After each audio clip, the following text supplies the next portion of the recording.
चलो यार, CMA inter group one accounting standard last lecture में, आई थिंक ये इसका दूसरा लेक्चर है ना।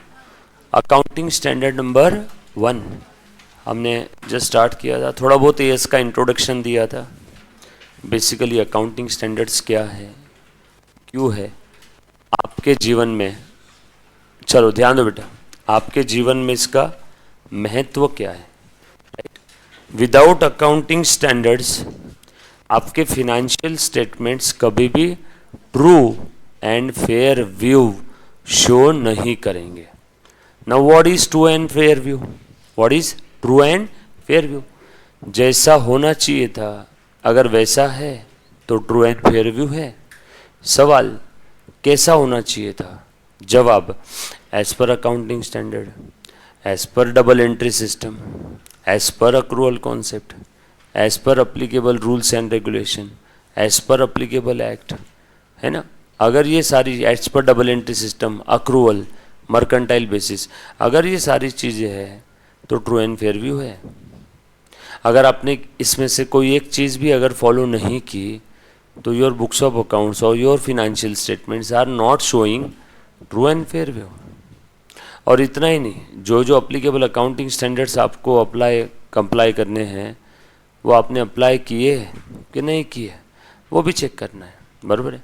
क्योंकि जैसे जैसे अब आप बड़े होते रहोगे ना, आपका रिपोर्टिंग पार्ट बढ़ते जाएगा और ये जो क्लरिकल वर्क के मैथमेटिकल कैलकुलेशंस वो कम होते जाएगा। इसीलिए देखो, सीएमए फाइनल के अंदर में भी आपको जो सब्जेक्ट है उसका नाम फिनेंशियल रिपोर्टिंग है। उसका नाम क्या है बेटा? Financial reporting. रिपोर्टिंग पार्ट बहुत ज़्यादा है, क्लरिकल पार्ट आपको ज़्यादा नहीं रहेगा। ये जो आप अकाउंट्स अभी पढ़ रहे हो, फाइनल में इसमें से एक भी टॉपिक नहीं है अकाउंट्स का। फाइनल के अंदर में आपको मेजर है accounting standards, Ind AS, reporting part बहुत ज़्यादा है, राइट। सो ध्यान दो, आ जाओ यार सब लोग। So introduction to accounting standards के अंदर में सबसे ले जनरली एक्सेप्टेड अकाउंटिंग प्रिंसिपल्स क्या है, लास्ट टाइम बताया था। जैसे इंडिया में जनरली एक्सेप्टेड अकाउंटिंग प्रिंसिपल को प्यार से बोलते हैं अकाउंटिंग स्टैंडर्ड। यूएस में जनरली एक्सेप्टेड अकाउंटिंग प्रिंसिपल्स को बोलते हैं यूएस स्टैंडर्ड और यूएस गैप। हम लोग क्या फॉलो करते हैं? इंडियन गैप और अकाउंटिंग स्टैंडर्ड, यस और नो। इसका इंट्रोडक्शन लास्ट लेक्चर में देखा था। Accounting standards a written policy document है issued by ICI, analyse by NFRA and finalise by competing authority. जो भी रहेगी, कौन है हाल फिलहाल में? एमसीए और आईसीआई दोनों मिलके फाइनलाइज करते हैं। Now conversion to Ind AS, ये देखा था क्या हमने? Conversion to Ind AS, Ind AS में क्यों कन्वर्ट करना है इसके बारे में जानकारी लिया था हमने। चलो आ जाओ, अब ये बहुत ही बढ़िया चीज़ है, ये बताना चाहूँगा, ध्यान देना। हाल फिलहाल में कोई एक कंपनी है जो इंडिया में काम कर रही है। इस कंपनी का बिजनेस अब आउट ऑफ इंडिया भी है। देखो चेक करो, ये बताया था क्या? ये बताया था ना? नहीं बताया था। इसका बिजनेस कहाँ पे है? आउट ऑफ इंडिया में है, यूएस में। अब यूएस के फिनेंशियल स्टेटमेंट, यूएस के हिसाब से फिनेंशियल स्टेटमेंट बनाना पड़ेगा और इंडिया के हिसाब से बनाना पड़ेगा। तो इसके अकाउंटेंट की बेचारे की तो वाट लग जाएगी, इसको बार बार वही चीज़ करनी पड़ेगी, यस और नो। तो ये क्या करेगा बेटा? ये ग्लोबल अकाउंटिंग स्टैंडर्ड फॉलो करेगा। सो ग्लोबल अकाउंटिंग स्टैंडर्ड के हिसाब से अगर फिनेंशियल स्टेटमेंट्स बना लिए तो यहाँ के अलग फिनेंशियल स्टेटमेंट, यहाँ के अलग फिनेंशियल स्टेटमेंट प्रिपेयर करने की ज़रूरत नहीं है। बस एक बार आपने ग्लोबल अकाउंटिंग स्टैंडर्ड के हिसाब से बना लिए तो आपको फिर से separate set of financial statement बनाने की ज़रूरत नहीं। इन्हीं ग्लोबल अकाउंटिंग स्टैंडर्ड्स को बाकी दुनिया वाले क्या कहते हैं मालूम है क्या? आईएफआरएस बोला था क्या है? और हम लोग क्या कहते हैं? Ind AS, right. सो और हम लोग भी इसको डायरेक्टली यूज़ नहीं किया, हमने इसको क्या किया? मॉडिफाई किया। इसी को क्या कहते हैं? कन्वर्ज्ड, बराबर है क्या? इसी को बोल बेटा। हाँ, इसी का एक और नाम क्या है? कन्वर्ज्ड आईएफआरएस। इसी का एक और नाम क्या है? कन्वर्ज्ड आईएफआरएस माने इंड एएस। कन्वर्ज्ड आईएफआरएस यानी इंड एएस। सो हमने IFRS को एज इट इज़ कंप्लाई नहीं किया, एज इट इज़ अप्लाई नहीं किया या कॉपी पेस्ट नहीं किया, हमने उसे कन्वर्ज किया, थोड़ा सा मॉडिफिकेशन किया, कितना सा, थोड़ा सा 2-3%। अच्छे से ध्यान देना, देखो काम की चीज़ बताता हूँ डायरेक्टली।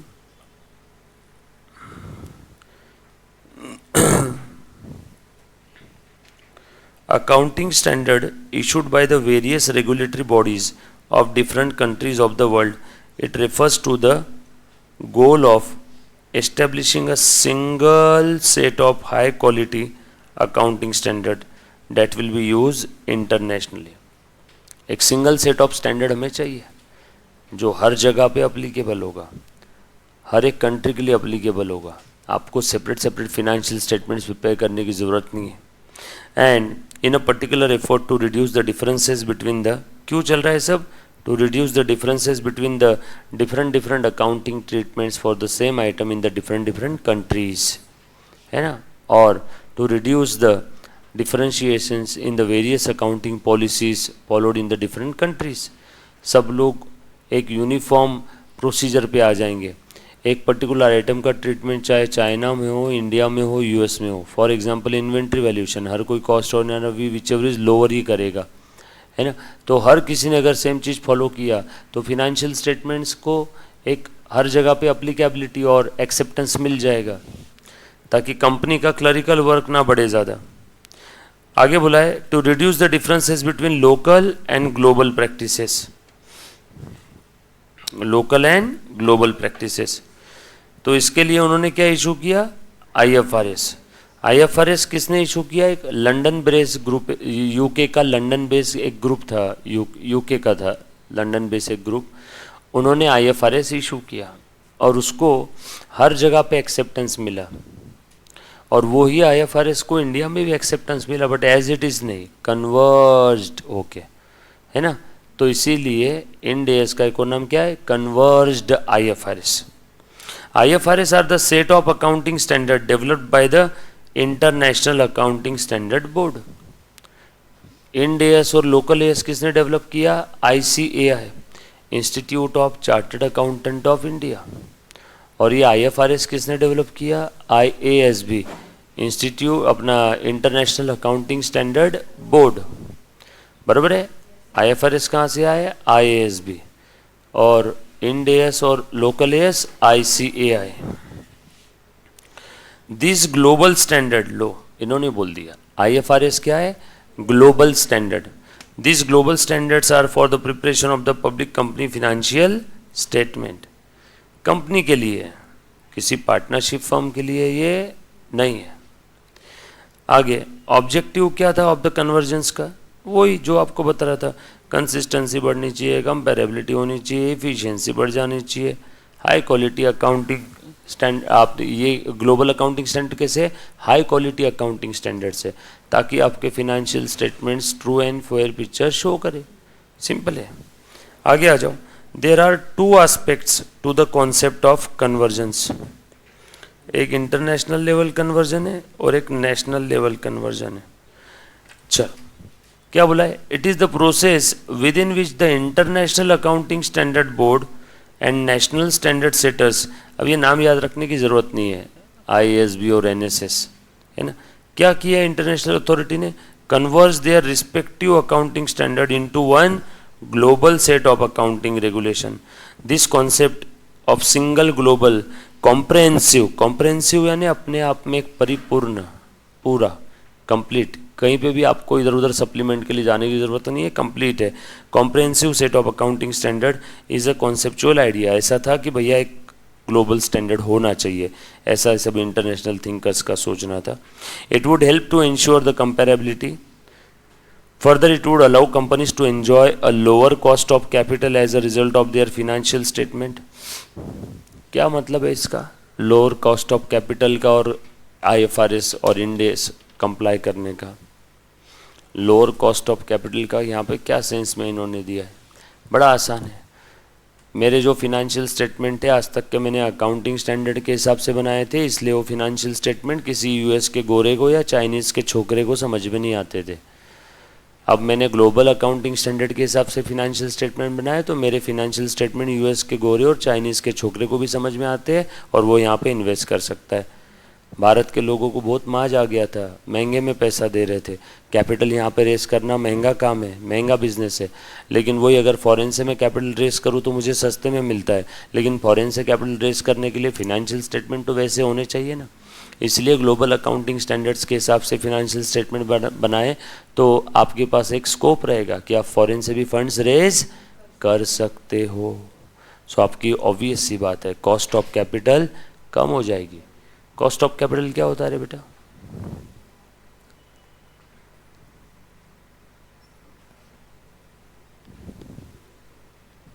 बोलो,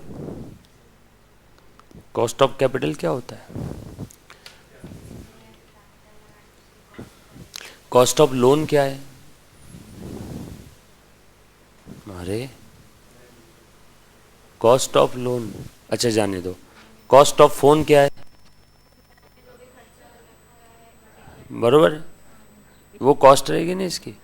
तो लोन के लिए क्या कॉस्ट है? ब्याज, खत्म ना, ब्याज, इंटरेस्ट।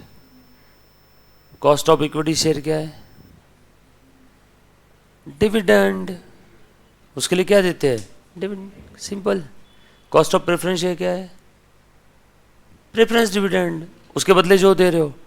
अच्छा, कॉस्ट ऑफ सीएमए डिग्री क्या है? आप जो कर रहे हो अभी, आपकी जवानी और पैसा। ये डिग्री पूरा करने के लिए आपकी क्या जा रही है? जवानी जा रही है पूरी, और पैसा भी जा रहा है। जवानी नोशनल कॉस्ट, पैसा एक्चुअल कॉस्ट। किसी चीज़ को या प्रोडक्ट को या सर्विस को हासिल करने के लिए जो आप छोड़ रहे हो, वो क्या है आपकी? उसकी कॉस्ट। मैं यहाँ पे सुबह सुबह उठ के आता हूँ, इसकी कॉस्ट क्या है? मेरी नींद बहुत महंगी है, बराबर है, तो आता हूँ कि नहीं इधर उठ के, तो वो कॉस्ट है उसकी। घर परिवार छोड़ के आता हूँ, वो कॉस्ट है। आप भी आपका घर परिवार, आपकी नींद, आपके चाहने वालों को छोड़ के आप सुबह सुबह क्लासेस आके अटेंड करते हो, तो वो जो आप उनको छोड़ के आए हो वो आपकी कॉस्ट है, और बदले में पैसे भी दिए आपने, वो आपकी कॉस्ट है। नोशनल कॉस्ट होती है, कभी कभी एक्चुअल कॉस्ट, बराबर है। चलो आगे। सो कॉस्ट ऑफ कैपिटल कम हो जाएगा। अब यहाँ पे कॉस्ट ऑफ कैपिटल मतलब क्या? डिविडेंड, प्रेफरेंस डिविडेंड, इंटरेस्ट, ये सब क्या है? कॉस्ट है, बराबर। और कैपिटल क्या होता है? कैपिटल यानी यहाँ पे सिर्फ इक्विटी या प्रेफरेंस शेयर कैपिटल मत समझना। कैपिटल में आपका सारे लॉन्ग टर्म फंड्स आ गए। कैपिटल में आपके सारे लॉन्ग टर्म फंड्स आ गए, मतलब debenture also part of capital, share capital also part of capital, preference share capital also part of capital, long term loan लिया बैंक से वो भी पार्ट ऑफ कैपिटल। ये सब कैपिटल स्ट्रक्चर का पार्ट है, बराबर है। कैपिटल मतलब इतना भी सीरियस मत ले लेना किसी बोनस फंड। हाँ, अकाउंटिंग करते वक्त हम लोग वही बोलते हैं, है ना। लेकिन जैसे आप मेरे घर पे आए, मैंने बोला आ जाओ जाओ कंफर्टेबल बैठ जाओ, इसे अपना ही घर समझो, का ये मतलब नहीं है कि मैं रजिस्ट्री तुम्हारे नाम पे कर दूंगा। सर्टन लैंग्वेज, इसे अपना ही घर समझो, है ना। ठीक वैसे डिबेंचर को भी कैपिटल का ही पार्ट समझो। इसका मतलब ये नहीं कि डिबेंचर कंपनी के ओनर्स है, but it is a part of capital. छोड़ो ना, कैपिटल स्ट्रक्चर के अंदर में कौन सा पैसा आता है? जो लंबे समय तक धंधे ने बाहर वालों से लिया हुआ है या घर वालों से लिया हुआ है। लंबे समय तक बाहर वालों से और घर वालों से क्या लेते हैं? Share capital, debenture, term loan. Term loan 10 साल, 5 साल, 15 साल, 20 साल का loan, term loan. Debenture, debenture, share, share. Clear? तो सारे लॉन्ग टर्म फंड्स, ये सब क्या है बेटा? आपका पार्ट ऑफ कैपिटल स्ट्रक्चर। ये बात समझ में आई सभी को? पक्की बात। चलो आगे। तो उसकी कुछ ना कुछ कॉस्ट है। अब पैसा आप कहीं से भी रेस करो, कॉस्ट तो देनी है, लेकिन अगर आपने ग्लोबल अकाउंटिंग स्टैंडर्ड फॉलो किया तो आपकी जो कॉस्ट है वो कम कैसे रहेगी? क्योंकि आप पैसा बाहर से भी रेस कर पाओगे, और बाहर से पैसा रेस करना है तो उसकी cost as compare to India कभी कभी कुछ कुछ केसेस में कम लगती है। दैट्स वाई यहाँ पे बोला है lower cost of capital. A single set of accounting standards will also ensure the lower barriers of free movement of the accountants. हो, एक बहुत अच्छी चीज़ है अपने लिए। अब अगर आपने ग्लोबल अकाउंटिंग स्टैंडर्ड पढ़ लिया तो पहले आपकी जॉब जो इंडिया तक सीमित थी, अब आप ग्लोबली कहीं जा सकते हो। पाकिस्तान जाओ, वहाँ जाकर के सब सत्यानाश कर दो, फिर उसके बाद अमेरिका जाओ, वहाँ पैसे कमाओ, इंडिया आओ, यस और नो। तो आप ग्लोबली कहीं भी जॉब कर सकते क्या? उसके बाद national level convergence, this involves the adoption of the international. अच्छा, नेशनल लेवल कन्वर्जन के अंदर में basically adoption of the international accounting standard से, उसको हम लोग नेशनल गैप और इंटरनेशनल गैप बोलते हैं बेटा। For example, institute of chartered accountant of India has converged accounting standard with those of the IASB। International accounting standard board ने जो स्टैंडर्ड इशू किए थे ना IFRS, बस हमने क्या किया, उन्हीं के हिसाब से हमारे स्टैंडर्ड्स को जो ग्लोबली अप्लीकेबल रहने वाले हमने कन्वर्ट किया। सीधा सीधा बोलो ना, कॉपी पेस्ट किया। यस और नो, बराबर है क्या? कॉपी पेस्ट किया। 2-3% का फर्क है, इसलिए उसको कन्वर्ज बोले। नाम नंबर तक सेम है। The two aspect are clearly intertwine. The IASB works with the national standard setting body in one country. छोड़ दो इसको, ये देखने की जरूरत नहीं है, फालतू बकवास कर रहे लोग। ये ध्यान देना, इंडियन अकाउंटिंग स्टैंडर्ड यानी IND AS as notified under section 133 of the company act have been formulated keeping the Indian economic and legal environment in a view and with a view to converge with the IFRS standard as issued by the IFRS Foundation। क्या चीज़ है, हमने as it is copy paste क्यों नहीं किया, उसकी वजह दी है। हम एज इट इज़ ही कॉपी पेस्ट करने वाले थे, लेकिन इंडियन इकोनॉमिक एनवायरनमेंट को देखते हुए हम लोगों को उसे कन्वर्ज करना पड़ा। यस और no? Indian economic environment US का और अपना UK का बिल्कुल सेम नहीं है, तो हम लोग वहाँ के स्टैंडर्ड एज इट इज़ यहाँ पे कॉपी पेस्ट नहीं कर सकते। दैट्स वाई हमें थोड़ा सा उसमें बदलाव करना पड़ा। बाकी तुम्हारे स्टैंडर्ड्स बहुत अच्छे हैं, बट हमें थोड़ा सा उसमें बदलाव करना पड़ा इंडियन इकोनॉमिक एनवायरनमेंट को मद्देनजर रखते हुए। Applicability and scope of IND AS, very very very important. Applicability, अब मैं लोकल AS की बात नहीं कर रहा हूँ, मैं IND AS की बात कर रहा हूँ, बराबर है। अब IND AS नीचे जो किराना दुकान है उसको अप्लीकेबल है क्या, पार्टनरशिप फर्म को अप्लीकेबल है क्या, NPO को अप्लीकेबल है क्या, प्राइवेट कंपनी को अप्लीकेबल है क्या, पब्लिक कंपनी को अप्लीकेबल है क्या। पब्लिक को है तो कौन सी पब्लिक को है, कौन सी पब्लिक को नहीं है, कब से है, कैसे, भैया कुछ भी नहीं मालूम। अभी तो बस ये समझ में आया कि कोई तो एक ग्लोबल अकाउंटिंग स्टैंडर्ड है जिसका नाम है IFRS, हमने उसे कन्वर्ज किया IND AS में। यस और नो? तो आ जाओ। So IND AS are the Indian version of IFRS। जैसे चाइनीज का इंडियन वर्जन खाया है कभी, तड़का मार के? यस और नो? मेरे एक दोस्त ने मेक्सिकन फूड का दुकान चालू किया पापा ज़पाटा के नाम से, उसका जो ब्रांड नेम है पापा ज़पाटा, चालू किया और 2 साल में बेच भी दिया, यानी कि सब सेल आउट कर दिया। अच्छी 5-6 ब्रांचेस हो गई थी, अच्छा खासा पैसा कमा के बाहर निकल गया वो। मतलब ऐसे समझो 2 साल में 8-10 करोड़ रुपए छाप लिए उसने। और उसने क्या किया मालूम है, जो इंडिया के खवैये लोग हैं ना, उनके टेस्ट को उन्होंने मेक्सिकन फूड के साथ मिक्स किया। और पापा ज़पाटा का क्या था, एक जो थीम था वो था Mexican Indian fusion. Mexican food और उसमें इंडियन तड़का, या फिर थोड़ा इंडियनाइजेशन कर दिया उसका, मेक्सिकन इंडियन फ्यूजन। और उसका एक प्रोडक्ट था केसदिया। केसदिया, बच्चे लोग उसको किसदिया बोलते थे, बट वो क्या था, केसदिया।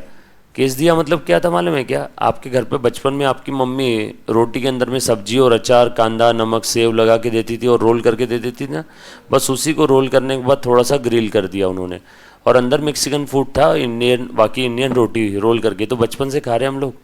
यस और नो? और इतना चला वो प्रोडक्ट, मतलब भयंकर। उसके इस सक्सेस में 20% हिस्सा इसी एक प्रोडक्ट का है, बाकी 30-40 प्रोडक्ट थे उसके खाने पीने के, बहुत सारे मॉल्स वगैरह में भी थे। बाद में 2 साल हो गया, सब आउटलेट वगैरह उसने सारे ब्रांड नेम सेल किया एज इट इज़, मशीन के साथ, एसेट्स के साथ, पूरा ब्रांड नेम अच्छे खासे पैसे में सेल कर दिया। तो वैसे ही हम लोगों ने अभी यहाँ पे इंडियनाइजेशन किया है IFRS का। और हम इंडियन लोग बड़े क्या बोलते हैं उसको, इस मामले में होशियार होते हैं, है ना। किसी भी चीज़ को लोग ज़बरदस्ती चाइना को बदनाम करते हैं। हमने भी तो देखो ना किया ही ना इंडियनाइजेशन, और किसका, IFRS का किया है। अच्छा, नाम नंबर तक सेम है, लेकिन नाम अलग दे दिया, हेडिंग IND AS, बरोबर है क्या? ये सर नाम देखो ज़रा, इंडियन वर्जन ऑफ IFRS का नाम क्या बताओ, IND AS। कन्वर्ज्ड IFRS का भी नाम Ind AS, which are global standards governing the accounting aspects. ठीक है, these are basically standards that have been harmonised. लो भारी भारी के वर्ड कुछ बोलो मत, हमको मालूम है कॉपी पेस्ट किया तुमने। हार्मोनाइज्ड, कन्वर्ज्ड, है ना, Indianisation, Indian version. So harmonise with the IFRS to make reporting by an Indian company more globally accessible. पहले इंडियन कंपनी को इंडियन मार्केट से ही फंड्स मिलता था, अब ग्लोबल मार्केट में भी जा रहे हैं, हर जगह हमारे स्टेटमेंट्स अब एक्सेप्ट किए जाते हैं। इफ एंड ओनली इफ, अगर वो इंड एस के हिसाब से बनाए होंगे तो, इन शॉर्ट IFRS के हिसाब से बनाए होंगे। बट हम लोग IFRS वर्ड नहीं बोलते, हम लोग क्या बोलते हैं, इंड एस। बट अंदर की बात क्या है, वही क्या है, IFRS। सो भेड़िए की खाल में शेर है, शेर की खाल में भेड़िया नहीं, भेड़िए की खाल में क्या है, शेर। सबको इंड एस बोल रहे हैं, पर अंदर में क्या है, IFRS। यस और आ जाओ। Ministry of corporate affairs in 2015 MCA ने नोटिफाई कर दिया था that the companies Indian accounting standard rule 15, ये याद नहीं रखा तो भी चलेगा, है ना, बस MCA ने नोटिफाई किया था, which stipulated the adoption and applicability of the Ind AS in a phase wise manner. Sorry हाँ बच्चों, आने वाले कम से कम 1 से 1.5 साल तक के थोड़ी बहुत दवाइयाँ चल रही है, तो ये दोपहर के भी लेक्चर में रहता है, ऐसा मत समझना कि सुबह के लेक्चर में रहता है। तो हाँ, कुछ मेडिकेशंस है तो वो कभी भी उससे थोड़ी बहुत नींद आती है, दिन दोपहर रात कभी भी आप देखो तो हर लेक्चर में देखने मिलेगा, तो इसको प्लीज़ अदरवाइज मत लेना। End AS in a phase manner beginning from the accounting period 16-17। कब से स्टार्ट हुआ बेटा, 16-17 से। MCA has since issued 7 amendment rules, 1 each year in 16, 17, 18, 19, 20, 21, 22। भाई साहब 7 साल है क्या पूरे, देखो 1 2 3 4 5 6 7। कब लाने का सोचा था, 2015 से। 15 के बाद 7 साल तक हर साल एक एक, 15 और 7 22, हर साल कुछ ना कुछ अमेंडमेंट किया है क्या उसमें, यस, हर साल एक एक रूल लाते गए। और 10 साल बाद आप देखोगे तो इंड एस का बुक इतना मोटा हो जाएगा, टैक्स का बुक इतना बड़ा, इंड एस का इतना बड़ा। यस और आगे और देखो, for companies other than banks following is the timeline of applicability. Important, for companies other than bank, other than NBFC, other than insurance company. वापस पढ़ो, अदर देन बैंक, शुरुआती कितनी निगेटिव कर दी गंदे लोग साले। Other than bank, other than NBFC, other than insurance company. So ये तीनों छोड़ के बची हुई कंपनी, ये तीनों छोड़ के बची हुई कंपनी कब से एप्लीकेबल रहेगा भैया तुम्हारे लिए, 1 अप्रैल 2015 एंड ऑनवर्ड्स। और हाँ, अंदर की एक और बात बता देता हूँ, once Ind AS always Ind AS, फिर आप उसमें कुछ बदलाव नहीं कर सकते। एक बार इंड एस एप्लीकेबल रहा रे रहा, फिर आप उसमें चेंजेस नहीं कर सकते। क्या बोला बेटा, 1 अप्रैल 2015 से ये 3 कंपनी छोड़ के बाकी सारे कंपनी को एप्लीकेबल रहेगा।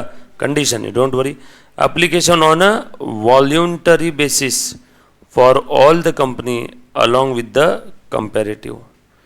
अब बताओ क्या बोला है, 1 अप्रैल 2015 से ये 3 कंपनी छोड़ के बची हुई सारी कंपनी वॉल्यूंटरी खुद से सू मोटो इंड एस को कंप्लाई कर सकती है। बट आखिरी में एक वर्ड दे दिया तो कितना बड़ा तकलीफ हो गया उस वर्ड से, ऑन कंपैरेटिव बेसिस। यानी सोचो 1 अप्रैल 2015 से यानी 15-16, 1 अप्रैल 2015 से यानी 15-16 की फिनेंशियल स्टेटमेंट आपको बनाना है इंड एस के हिसाब से, एक कॉलम, और इसका कंपैरेटिव भी देना है। कंपैरेटिव मतलब पिछले साल का कंपैरिजन ना, कि भविष्य के साथ कंपैरिजन करेंगे, पिछले साल का ही कंपैरिजन और करंट ईयर का ना, भविष्य को तो मालूम ही नहीं है। सो 1 अप्रैल 2015 से जो भी आपका फिनेंशियल ईयर स्टार्ट हो रहा है, 15-16 का आपने इंड एस के हिसाब से बनाना है, राइट।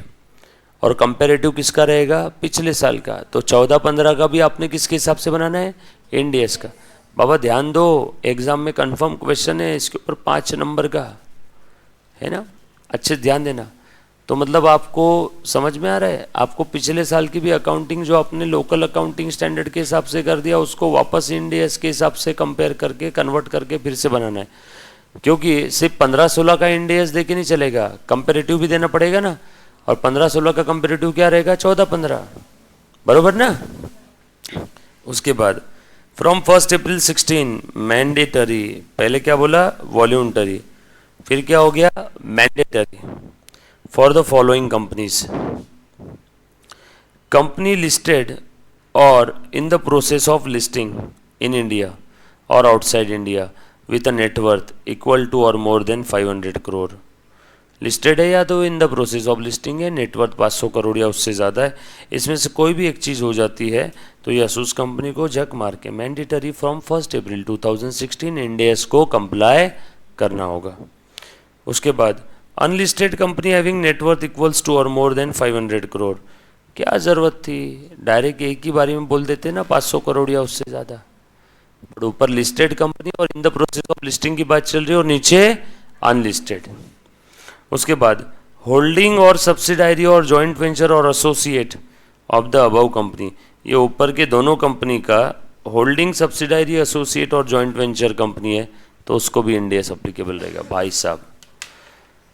सो कंपनी लिस्टेड और in the process of listing, Nasdaq, US Nasdaq, US का जो स्टॉक मार्केट है वहाँ पे हमने अप्लाई किया हुआ है हमारा शेयर लिस्ट करने के लिए, हो गया, इंड एस अप्लीकेबल है। इन द प्रोसेस ऑफ लिस्टिंग है ना, अप्लीकेबल है। आपके कंपनी का नेटवर्थ क्या होता है, नेटवर्थ, नेटवर्थ क्या होता है, very good, common sense, simple, assets minus liability. 500 crore या उससे ज़्यादा है, कितना है, 500 करोड़ और उससे ज़्यादा, हो गया end S applicable at any point of time. और उसके बाद आप लोगों का होल्डिंग, सब्सिडायरी, एसोसिएट और जॉइंट वेंचर ऊपर के दोनों कंपनी का हो गया इंड एस अप्लीकेबल। एक कंपनी है जिसका कैपिटल 0 है, जिसका टर्नओवर 0 है, लेकिन वो ऐसी कंपनी की सब्सिडायरी कंपनी है जिसका टर्नओवर 500 करोड़ है, तो बोलो उस कंपनी को, 0 टर्नओवर वाले कंपनी को इंड एस अप्लीकेबल है क्या, yes. Holding, associate, joint venture, subsidiary of the above 2 company, right, याद रहेगा आप सभी को। उसके बाद ये था फेज 1। फेज 1 में उन्होंने 1 अप्रैल 15 और 1 अप्रैल 16 को क्या होने वाला ये बता दिया, फेज वाइज मैनर में था ना। Phase 2 from 1 April 17 all the company, देखो कुछ ज़्यादा ही पर नहीं फैला रहे लोग, पहले बोला वॉल्यूंटरी 1/4/15 को, फिर 1/4/16 को हो गए कंपलसरी कुछ कुछ कंपनी के लिए, और 1/4/17 से all the company that are listed और in the process of listing in India और आउटसाइड इंडिया। ऊपर में भी इन इंडिया आउटसाइड इंडिया था सर, मतलब भारत की सारी लिस्टेड कंपनी को इंडिया एप्लीकेबल है क्या, हाँ सर। उनका टर्नओवर 0 है तब भी, हाँ देखो ना, इन India, outside India, in the process of listing और लिस्टेड, मतलब आपने स्टॉक एक्सचेंज में आपका शेयर अप्लाई कर दिया लिस्ट करने के लिए, सबसे पहले एक काम करो, चार्टर्ड अकाउंटेंट को बुला के लाओ इंड एस कंप्लाई करने के लिए। कौन करेगा इंड एस का compliances, practising chartered accountant, compulsory आपको बुलवाना होगा, वो आपके फिनेंशियल स्टेटमेंट को कन्वर्ज करेगा एज पर इंड एस, बराबर। उसके बाद क्या बोले, all the company that are listed और in the process of listing in India और outside India that are not covered in phase 1 जो फेज 1 में कवर नहीं हुआ वो बचा खुचा यहाँ पे आ जाएगा, बराबर है, ध्यान देना। नहीं तो आप बोलोगे ना सर लिस्टेड तो ऊपर भी आ गया, फिर नीचे अलग से और क्यों दिया, इसलिए उन्होंने आखिरी में अपने ही सेंटेंस को कवर करने के लिए क्या वर्ड जोड़ दिया, that are not covered under phase 1। उसके बाद unlisted company with the net worth of, ऊपर कितना 500 करोड़ था क्या, अब कितना हो गया 250 करोड़, बट लेस देन 500, क्यों रे भैया लेस देन क्यों बोल दिया, क्योंकि 500 या उससे ऊपर तो ऊपर कवर हो गया ना, तो यहाँ पे इन्होंने क्या बोल दिया, लेस देन 500। उसके बाद होल्डिंग और सब्सिडारी और joint venture and associate of the above company, इनकी होल्डिंग, सब्सिडारी, एसोसिएट और joint venture. In this respect the following points are to be noted. तो ऊपर के दोनों फेज को मद्देनजर रखते हुए हम लोग देखो कुछ बोल सकते। देखो, companies that are listed on SME exchange are not required to apply Ind AS on a mandatory basis। SME क्या होता है रे? Small medium enterprise, small medium enterprise, SME कहीं ना कहीं पढ़ा होगा, 11वीं 12वीं CMA फाउंडेशन, नहीं पढ़ा होगा तो अभी लिख लो। Once the company starts to follow Ind AS whether voluntary और मैंडेटरी, भैया वन वे है, यू टर्न नहीं है इसमें। Once Ind AS always Ind AS। फिर आपने जब Ind AS कंप्लाई किया था तब आपका नेटवर्थ था 500 करोड़, अगले साल नेटवर्थ हो गया 10 करोड़, टर्नओवर भी एकदम कम हो गया, अब आप लिस्टेड भी नहीं हो, अनलिस्टेड हो, नहीं नहीं भैया, once Ind AS always Ind AS। अब जब तक ये कंपनी बंद नहीं होती तब तक Ind AS कंप्लाई करना ही है। Then it shall follow Ind AS for all subsequent financial statements even though any of the criteria does not subsequently fulfill। फिर भले कोई क्राइटेरिया फुलफिल नहीं हुआ तब भी आपको Ind AS फॉलो करना है। Companies who satisfy the above criteria in the accounting year shall immediately apply the Ind AS in the subsequent year। बहुत काम का पॉइंट है, फिर से सुनो। अब देखो, मेरा इस साल Ind AS का क्राइटेरिया पूरा हो गया, नेटवर्थ मेरी है, या फिर इस साल के मैंने बीच में होली दिवाली दशहरे के समय अच्छा सा मुहूर्त देख करके लिस्टिंग के लिए अप्लाई कर दिया, तो मुझे Ind AS इसी साल से नहीं कंप्लाई करना है, अगले साल।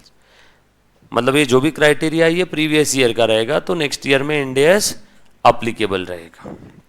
नहीं तो पता चला 31 मार्च है आज की, आज सुबह सुबह क्राइटेरिया पूरा हो गया, तो शाम तक Ind AS कहाँ से कंप्लाई करो? तो भैया नेक्स्ट ईयर से, जिस साल आपने क्राइटेरिया फुलफिल किया इमीडिएटली नेक्स्ट ईयर से। आगे, the remaining companies not covered above shall continue to apply local AS। जो कंपनी ऊपर कवर्ड नहीं हुई है वो लोकल AS में, बट डोंट वरी, बहुत जल्दी वो भी सब Ind AS में आ जाएगी। For scheduled commercial bank excluding regional rural bank, NBFC and insurance. कुछ याद आ रहा है क्या? अरे ये तो वही त्रिमूर्ति है जिनको ऊपर छोड़ दिया था, सबसे पहले ऊपर मना किया था ना, other than bank, other than NBFC। तो आपने सवाल पूछना चाहिए था ना उस समय, तो सर इन तीनों को छोड़ दिया, तो इन तीनों को कब से अप्लीकेबल है?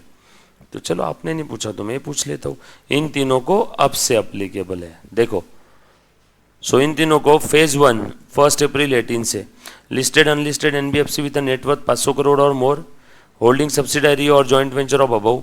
Phase 2 1 April 19 NBFC with net worth 500 crore less than 500 crore.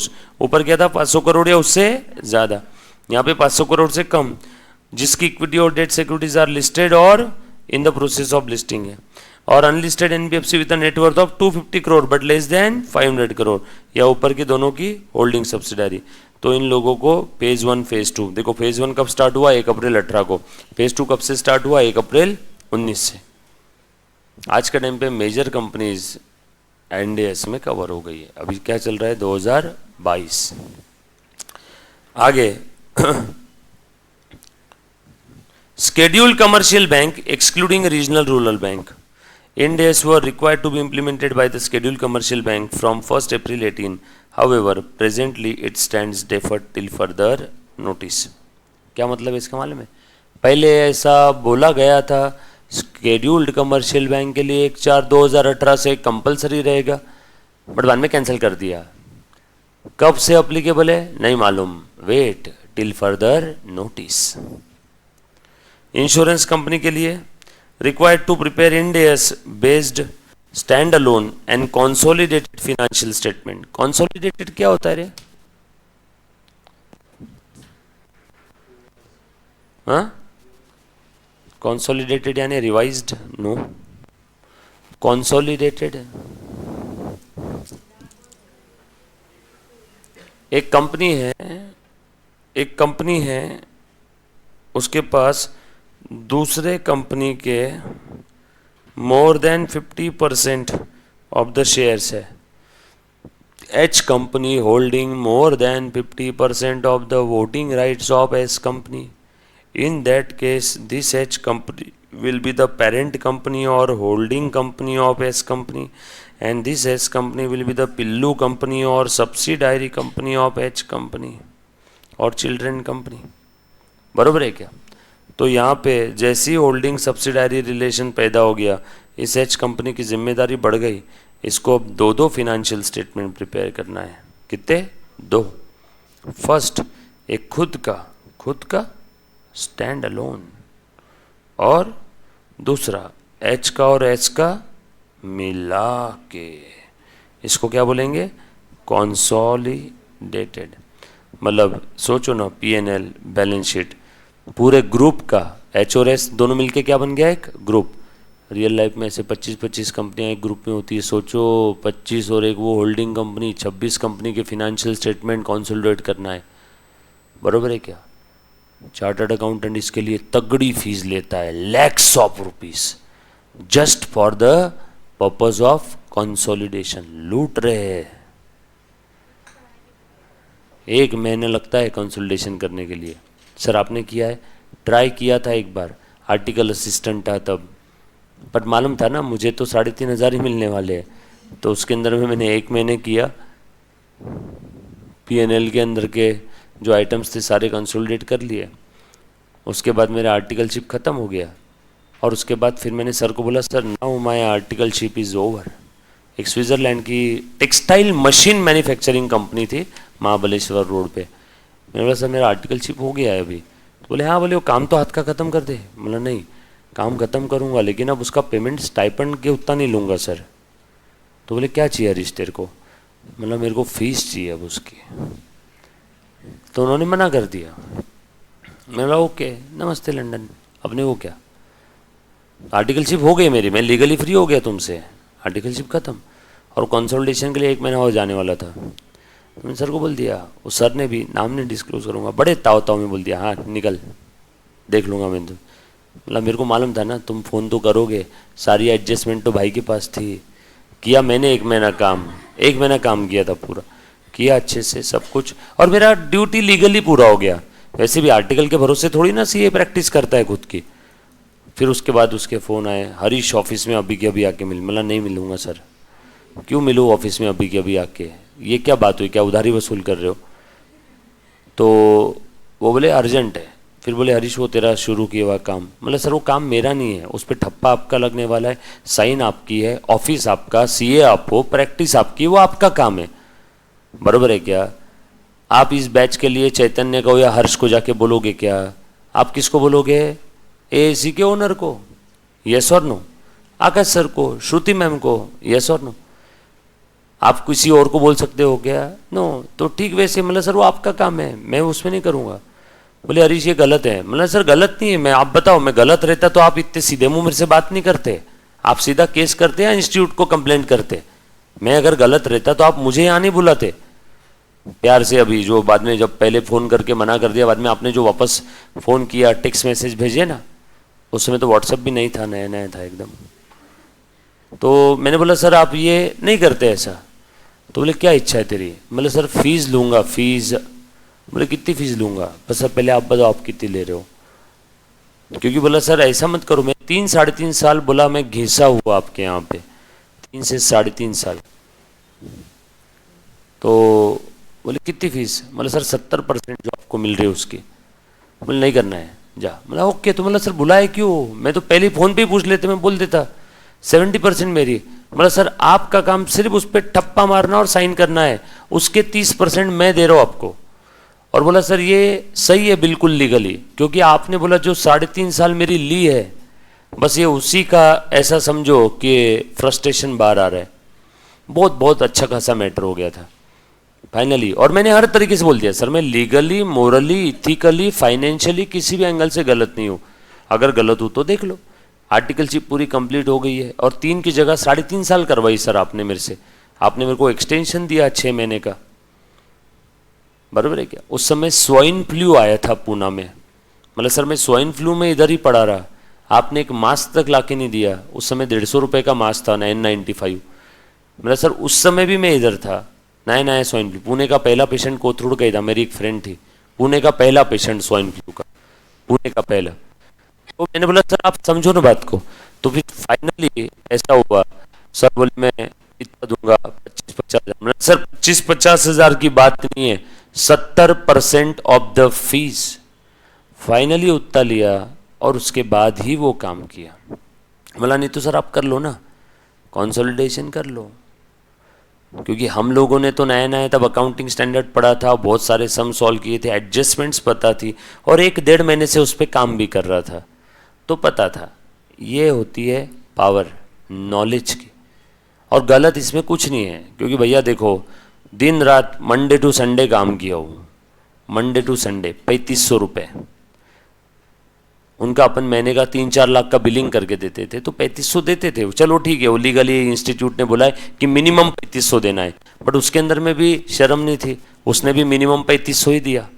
Institute ने जो स्टाइपेंड बोला था वो मिनिमम था, आप मैक्सिमम दे सकते हो। और ऑन एन एवरेज पुणे में उस समय 7-8 हज़ार 10 हज़ार मिलता ही था, बट वो मिनिमम देते थे। तो हर सीए की, हर इंसान की इच्छा रहती कम से कम में ज़्यादा से ज़्यादा निचोड़ लूँ, तो वैसा कुछ था। बट फिर मैंने आखिरी में पूरी 2-3 साल की फीस वसूल कर ली, 2.25 लाख रुपए लिए, 2.25 लाख रुपए, 2.25 लाख सारा एक साथ एक ही झटके में वसूल। और वो उसमें भी सर को मैंने बोला, सर बोला आपने थैंक यू के साथ मेरे को देनी चाहिए, क्योंकि आपने जो इसकी फीस ली मेरे को मालूम है कितनी ली। तो सारी चीज़ें है रहती है ऐसी, कहीं ना कहीं दुनिया गोल है, ऊपर वाला अपने साथ में था। मतलब एक्चुअल में आर्टिकलशिप मैंने की है ईमानदारी से, लेकिन उसमें अत्याचार नहीं, 5, 6, 7, 8, 9, 10, 11, 12, 13, 14 हो गया था, इतना अत्याचार हो गया था। मैं नाम नहीं डिस्क्लोज करूँ, मैं हर बैच में एक ना एक बार तो हमारे उस प्रिय बॉस का नाम निकालता हूँ, नाम नहीं निकालता हूँ, बट एक बार ज़रूर स्टोरी सुनाता हूँ। तो ऐसा किसी चार्टर्ड अकाउंटेंट ने अपने आर्टिकल के साथ नहीं करना चाहिए, क्योंकि नहीं तो क्या होता है, आर्टिकल बेचारे रहते, छोटे बच्चे रहते, उनको हफ्ते में 1 दिन छुट्टी दो, उनको सिखाओ। हमारा बॉस हमको सिखाता नहीं था, वो एक जर्मन कंपनी में जाके काम करता था और उसके यहाँ के एम्प्लॉय हमको सिखाते थे। वो तो अच्छा हुआ एम्प्लॉय इत्तेफाक से अच्छे थे। आर्टिकलशिप में कौन सिखाता है? Chartered accountant. हफ्ते में 1 दिन 1 घंटा तो बैठ साथ में, पूरे साल भर में 1-2 बार भी नहीं बैठे। तो फिर वो क्या, सारी चीज़ें खुद से हो गई। बट एक चीज़ हो गई कि उसमें खुद से होके समझना सीख लिया, चलो आ गया। बट बाकी बहुत सारे बच्चे क्या है उसमें गिव अप कर देते हैं। चलो खैर छोड़ो, कंसोलिडेशन की बात थी तो वो किस्सा याद आ गया। होल्डिंग और सब्सिडारी के फिनेंशियल स्टेटमेंट, यानी आपका इनकम स्टेटमेंट और बैलेंस शीट क्या करना है आपने? कंसोलिडेट। कैसे? As per AS 21। इसके लिए एक अकाउंटिंग स्टैंडर्ड है जिसका नाम है AS 21। AS 21 के हिसाब से आपको कंसोलिडेट करना है। तो देखो ये इंश्योरेंस कंपनी को करना क्या मालूम है क्या? खुद के स्टैंड अलोन भी बनाने हैं भाई साहब और कंसोलिडेटेड भी बनाने हैं, बट किसके हिसाब से? इंड AS के हिसाब से, हमारे जान से।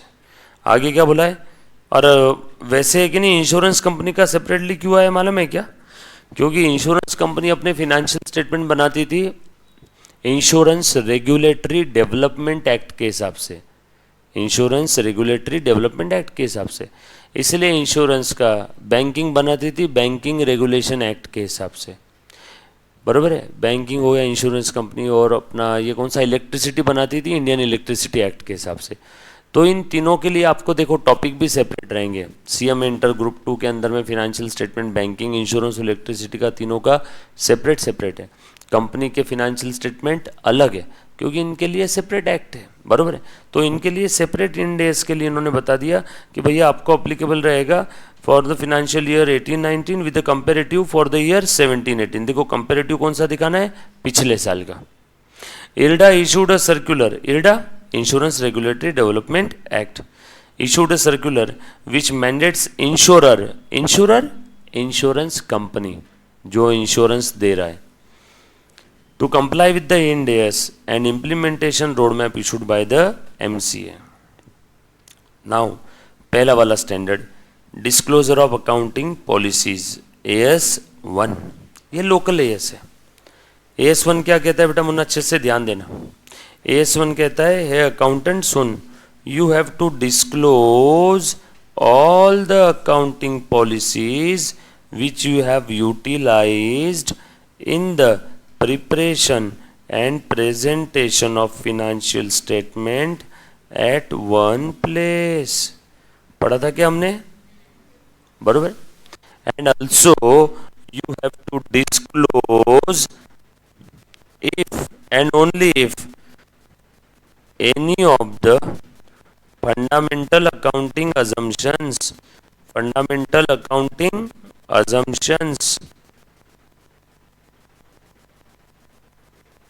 not followed, fundamental accounting assumptions not followed।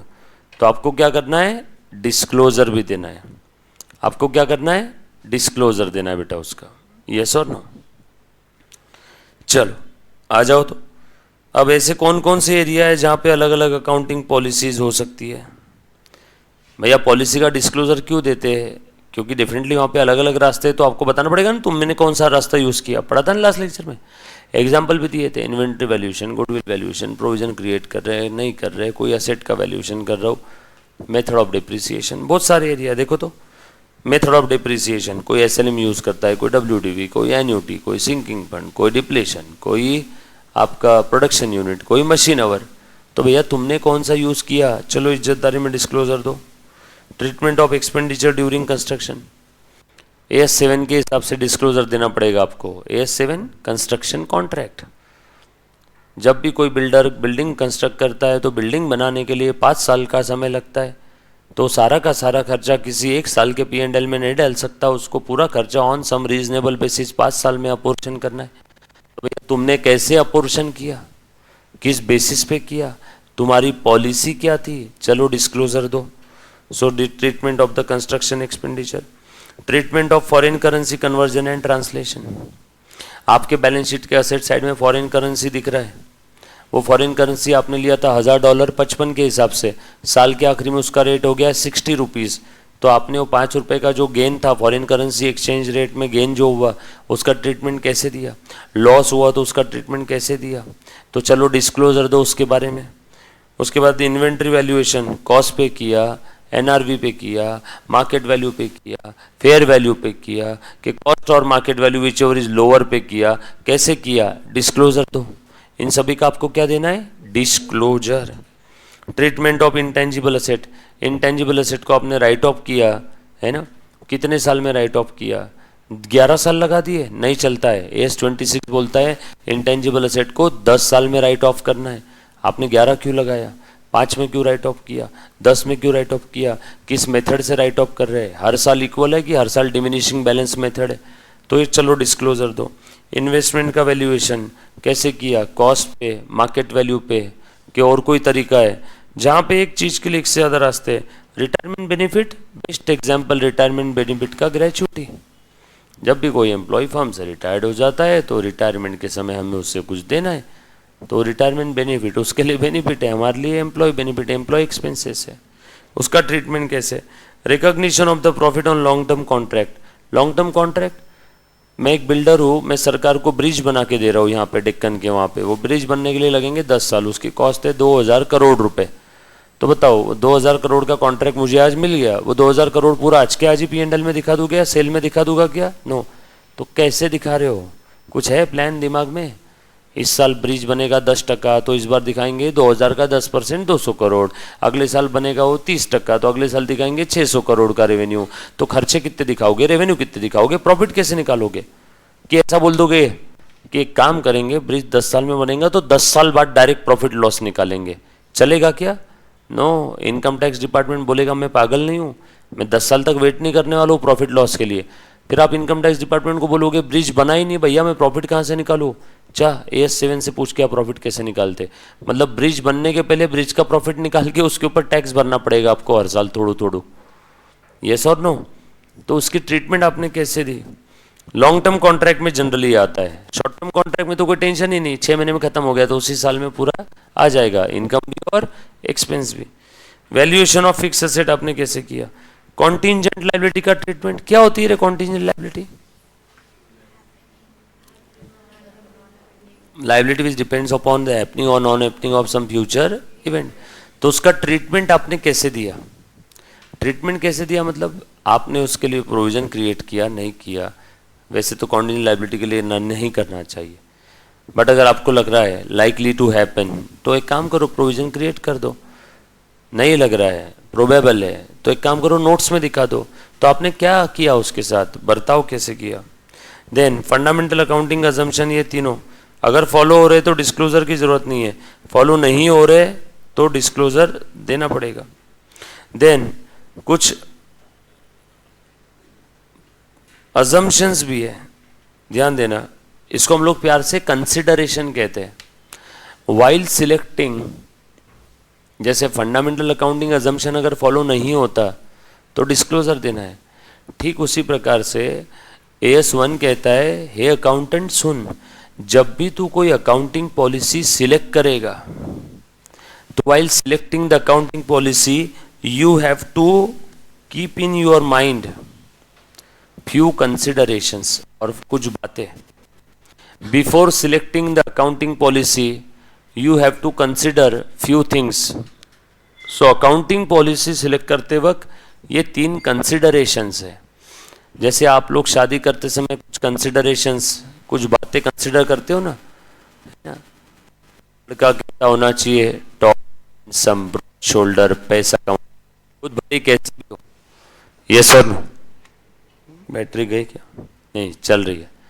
खुद भले कैसी भी, लेकिन आप कुछ बातें कंसिडर करते हो ना, कुछ कंसिडरेशंस होते हैं कि ऐसी ये चीजें कंसिडर करके मैं डिसीजन लूंगा या लूंगी। या फिर लड़के को पूछा जाए लड़की कैसी होना चाहिए, कटरीना, बरोबर है क्या? कुछ ज्यादा नहीं, बरोबर है। फिर खुद भले कैसा भी हो एकदम। तो हम लोग कुछ चीजें डिसाइड करते समय कौन सी बातें बैक ऑफ द माइंड में रखते हैं, उन बातों को हम लोग कंसिडरेशंस कहते हैं। सो ये कंसिडरेशंस कब कंसिडर करना है? While selection and application of accounting policy. So proper accounting policy select और अप्लाई करते समय आपने कौन कौन सी बातें आपके बैक ऑफ द माइंड में रखनी है? 3 बातें, टॉ टॉ टॉ। प्रूडेंस पढ़ा हुआ है हमने ऑलरेडी बेसिक में, सब्सटेंस और फॉर्म पढ़ा हुआ है, और मटेरियलिटी। ये तीनों बातें आपने दिमाग में रखना है। और उसके बाद अगर अकाउंटिंग पॉलिसी चेंज हुआ, मोस्ट इंपॉर्टेंट, डिस्क्लोजर दो। वाई, क्यों चेंज हुआ, चेंज होने के पीछे की वजह क्या थी, और वो चेंज होने की वजह से उसका अमाउंट में कितने का इंपैक्ट हुआ। अरे बाबा, पहले स्ट्रेट लाइन मेथड था, अब WDV हो गया। स्ट्रेट लाइन मेथड में डिप्रिसिएशन हर साल का कितना था? 10,000। WDV में हर साल का डिप्रिसिएशन कितना है? 8,000। तो इसमें चेंज कितना हुआ? पॉलिसी चेंज करने की वजह से चेंज हुआ 2,000 का, और इसका इंपैक्ट प्रॉफिट पे क्या हुआ? डिप्रिसिएशन कम हो गया तो प्रॉफिट बढ़ गया। तो प्रॉफिट बढ़ा, उसका मतलब ये मत समझना कि कंपनी अच्छा परफॉर्म कर रही है। प्रॉफिट क्यों बढ़ा? क्योंकि यहाँ पे पॉलिसी चेंज की है, ताकि शेयर होल्डर्स को भी समझ में आ जाए ये कंपनी उल्लू बना रही है, और प्रॉफिट एक्चुअल में बढ़ा नहीं है, जस्ट पॉलिसी चेंज किया इसलिए प्रॉफिट ज्यादा दिख रहे हैं। तो आप लोगों को क्या करना है बेटा? डिस्क्लोजर देना है, और उसका इंपैक्ट अगर मटेरियल नहीं है तो इग्नोर कर देना है। मटेरियल इंपैक्ट है तो ही डिस्क्लोजर देना है, अदरवाइज देने की जरूरत नहीं है। अदरवाइज बस एक फैक्ट एक्सप्लेन कर दो कि पॉलिसी चेंज हुई है। Done. Thank you very much guys, love you all, take care, bye. आज आप लोगों को होमवर्क दे रहा हूं, इलिस्ट्रेशन 1 2 3 4 चारों भी डन करके आना। कल आप लोगों से मैं ये होमवर्क क्रॉस चेक करवाने वाला हूं, ठीक है।